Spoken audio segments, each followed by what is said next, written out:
Live from 304 Studios in Jonesboro, Arkansas. This is an STSPod.club production. I'm BT, and right over there is Rhino. Oh, wait. I'm sorry. It's Terrence Ward. How the hell are There you, we go. Terrence? I'm not as good looking as Rhino. I'm about 75 pounds heavier. So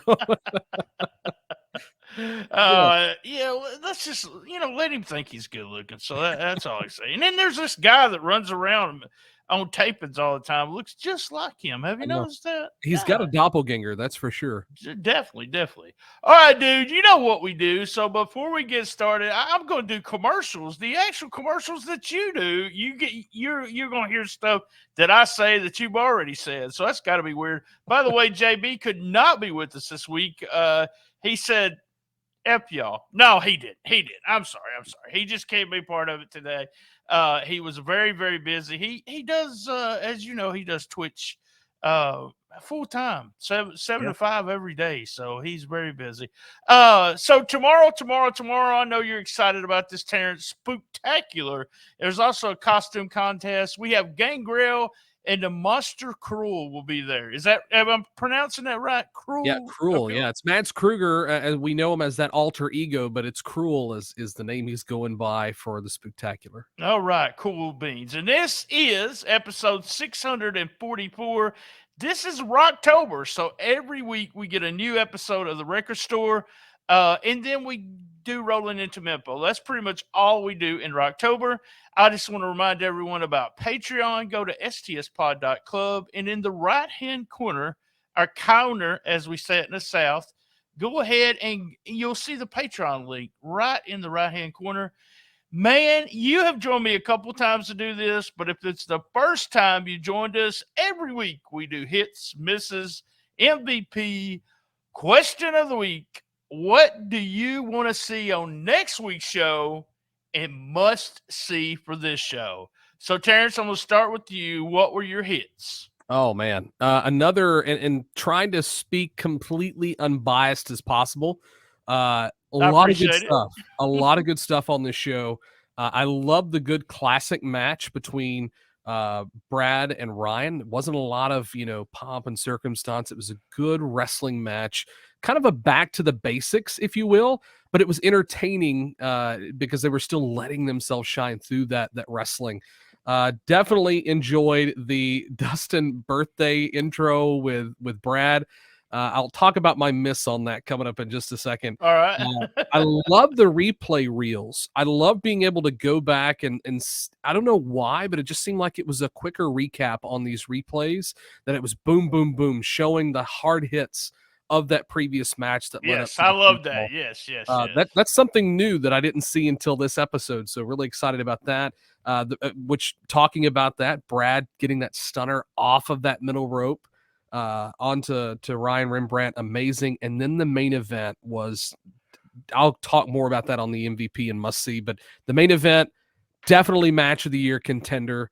I thought that was one of the best matches, if not second best, I've ever seen Mike Anthony have in Memphis wrestling, maybe even his career. Very, very good. And it's one of my hits. And let me start at the very top. I'll be with you. The cake there, and there's a miss on it. I think we both got the same miss. Brad and Triple R's, we like to call him, had a really solid match.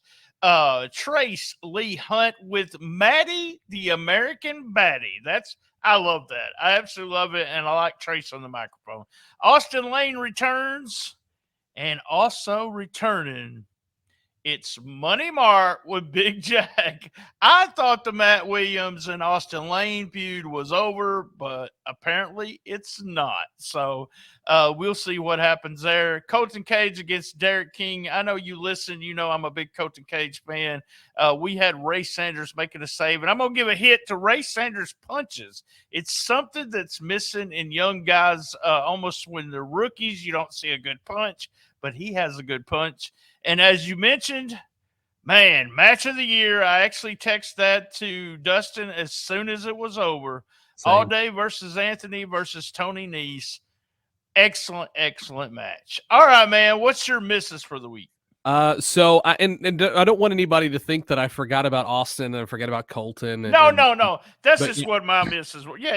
Yeah, but looking at misses, I take great personal offense to that. Must be that Hoxie math that Dustin was talking about. First of all, I graduated from Hoxie, Dustin, so There you you're go. on There you my go. naughty list. We're approaching Christmas, so but I'm sure you'll make up for it before then. And talking about the interview with Trace Lee Hunt and his partner there. The miss that I have on that was the camera iris. It was too whitewashed, and there's a few instances where it's that way. Again, these are filmed in advance, 3 weeks in advance at times. So, we've already talked through this. We've already corrected that, but it is still a miss for me on this episode. Nothing we can do to fix that. I don't even notice that. That is one of those things that you notice, but that's the cool thing. Yeah, I believe the last time we did an episode, there was something else with the camera that you noticed that I didn't notice. But yeah awesome. I definitely think Dustin should have got the cake in the face. That was a missed opportunity. Brad Skimmerhorn should have at least got a little bit on Dustin's face, even if it wasn't going to completely destroy the suit or anything, or at least Maria grabbing a handful of that cake and making Dustin eat it on camera. That was a big miss for me. And talking about Ray, I love the punches, but man, I wish it would have continued. That was a big miss for me. I just felt there was a pause after those two big hits. Should have stayed on top of them. Giving and that's part of them too. They got to feed him. You're right. That might have looked a lot better if they kept bumping and feeding him for the punches. But real good punch there. You got to admit that. Yeah, and that's my majority of my misses there. And there's some other technical things I'm not going to drag out here on Rolling Into Mempho. All right, I'm okay with the iris. I just want everybody to know I'm okay with that. My misses was the cake. Come on, guys. It's pro wrestling. It's got to go in someone's face. I don't care whose face it went into. It had to go in someone's face. Actually, Dustin's had one in his face before, so he knows exactly. The ref in the Lane Vicious match, he was right there to see everything and didn't DQ. And then we had the DQ on the other match. I didn't like that. I didn't like the that weirdness of that chain coming out, a Triple R doing. Just wasn't a fan of those finishes of those matches. But overall, good matches. I just wasn't fans of what they did there. All right, man, we're up to MVP. Who is your MVP of the week? Man, I gotta say, I'm until the end of his career, I'm a Mike Anthony guy. All the way to the end of his career. I think this was his second or first best match, comparing that with his match with Zay Washington. I think those were the top two in Memphis wrestling, but this triple threat was the best I've ever seen Mike Anthony perform, not only in terms of an athletical presence, but as a character as well. A lot of good storytelling in that match. Not taking anything away from Tony or Will, but Mike is definitely going to be here to stay, and I want to see him sign one of these days. He's my MVP. I'll piggyback right with you. MVP, it has to be Mike Anthony. I've said this almost every week, but let me tell you, Mike Anthony is on. You can watch matches on Memphis Wrestling. You can go to YouTube. You can search all the current stuff that he's doing. He's having the best matches of his life. There's always a time in a wrestler's career where it either is going to turn on the light bulb and you're going to remember and how to do everything, and the little things you start doing that you did not do. He's doing that. It's happening. The light bulb's on. Mike is set. Guys, Impact Wrestling, NXT, just keep naming NWA. Listen to us. Sign this guy. He will be an asset to you. Although he will have to leave Memphis Wrestling, I'd love to see him with some of them. I think MVP could not be anyone else but Mike Anthony. All right, real quick. Tomorrow is the SPOOKtacular costume, for some reason I want to say custom contest, a costume contest, and Gangrel is there. That'll be fun. Gangrel, I get good reviews about Gangrel all the time when he goes to these shows, how he's super nice and helps the talent and everything. All right, man, we're up to question of the week. Here we go.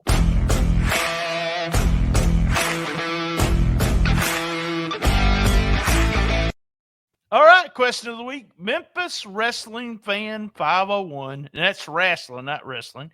If you were a wrestler, what would be your finish and what would you call it? Now, I'm going to give you a little bit. I'll go ahead and answer this. I'm going to give you a little bit of time to think about it because I throw these questions on my co-host all the time. My answer is going to be a little different because I have wrestled, which was god awful. But I think I would like to give my clipboard to somebody.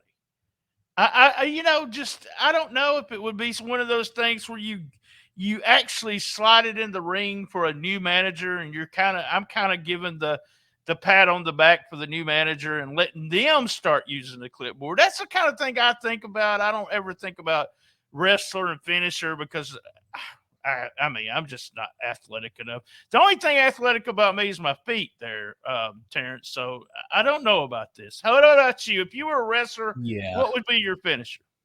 Yeah, if I was a wrestler, first of all, it would be a loser leaves town match, and the fans would leave. They wouldn't even finish. I wouldn't even have to start the match. They would leave already. This is a tough one for me. I've never wanted to be a wrestler. Never saw myself as a wrestler.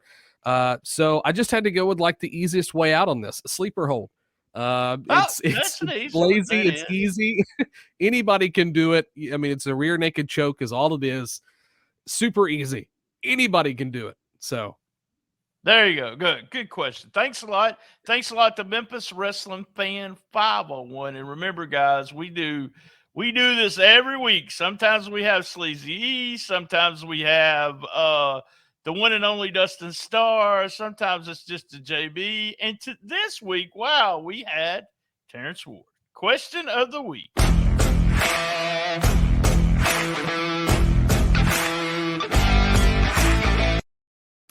All right, we're up to what do you look forward to either next week or the weeks to come? So in the weeks to come, we have the Stars of Tomorrow television tapings that are coming up. And if you were a part of the live audience, well, I know this is must see for this show. Must see for this show. Let me just say this. No. This ain't must see. This is what you look forward to for next week. Sorry. Yeah. Looking forward to next week. I'm really excited about these Stars of Tomorrow. It's going to be an incredible show. These guys and gals have put in a lot of work, a lot of training from coaches there at the Wrestle Center, people that you've seen on television, people you've seen across the Mid-South that have put blood, sweat, and tears into this. And this is by far, and again, trying to remain completely unbiased, in terms of in-ring, it is some of the best first matches I have ever seen a trainee go through. And you and I both know there's been other wrestling schools I've been a part of in terms of television, and this is by far probably the best program. So I'm really I can't wait. I'm hearing good. I just ask, I don't do spoilers, so I just ask how was it kind of thing. Same thing I done for this triple threat. How was it? And I was told, oh my God. And then I was told that I would be very impressed with the talent for the Stars of Tomorrow. And I can't wait. It's 2 shows. I think it starts in November. If I'm right, it's going to be the first 2 shows in November. Next week's show will be, I think it's going to be the SPOOKtacular. I don't know. I can't remember that. I think they're going to actually move it up. Yeah. Another week. I don't know, man. I get so confused, and then I quit actually saying this is the 3 from that tape and blah, blah, blah, because I just get so lost in it. So, all right. My things I'm looking forward to, though, is Matt and Austin Lane back at it again. Big Jack came back, and you was talking about Mike's best matches. I'm a huge fan of his match with Big Jack. I think it was a total different match than, his stuff with Brett, his stuff with Zay Washington, as you mentioned, and this triple threat. So I'm looking forward to Big Jack coming back to see if what are we going to do? We'll have an Austin Lane match. Is Matt going to wrestle him again? I'm all excited about that. And the tag team of Ray Sanders and Derek King. We need to come up with a cool name for that team. That's going to be very interesting. So that's King's what I look. The King's Rays. Hey, King's Rays. There you go. We need money for that. So. All right, we're up to must see. What is your must see for the week? God, I know I jumped the gun earlier, but I cannot talk enough about this main event match. Tony Nese, Will Alday and Mike Anthony. The triple threat match is, in my opinion, it's going to go down in the history books as one of the best, not just in Memphis wrestling, but in this area, one of the best matches ever. I mean, it was phenomenal. This, for anybody looking to get into wrestling, want to know what ring psychology looks like, that is how you do it, that triple threat match. I agree 100%. Our must-see for the week is Alday against Anthony against Tony Nese. This is what I love about storytelling in Memphis wrestling. This kind of all started when Booker T was here. We was introduced to Alday, and then he comes back out and it's part of Teddy Long. Boom, we have this storyline. Tony comes out. Boom, we have them all. A triple threat is an illusion, Terrence, and you know this. It's not really three people in a ring at the same time, except for a very few spots. If you watch this match, you said, if you're a young guy and you want to learn psychology, if you want to learn psychology of a triple threat, you're having two guys in a ring most of the time. Watch the way these three pros done it. Yep. Excellent match. It's going to be my vote for match of the year. Just really, really, really good. And Tony Nese was just so smooth. You know, I always think Mike wrestles this person, that person, and Alday also. But when he's in there with some, we talked about Mike a bunch, but when he's in there with that talent, that Tony Nese talent, he still shines. He's shining the whole time. So absolutely love it. Our must see for the week. Alday versus Anthony versus Tony Nese. Guys, you know what time it is. Same bad time, same bad channel. We'll be back here at 1 p.m. on Saturday, next Saturday, for the best little wrestling podcast in the business. I can't even do my catchphrase. Be there! And as everyone knows, I love my mama. So do I, BT. So do I. I'm glad you do.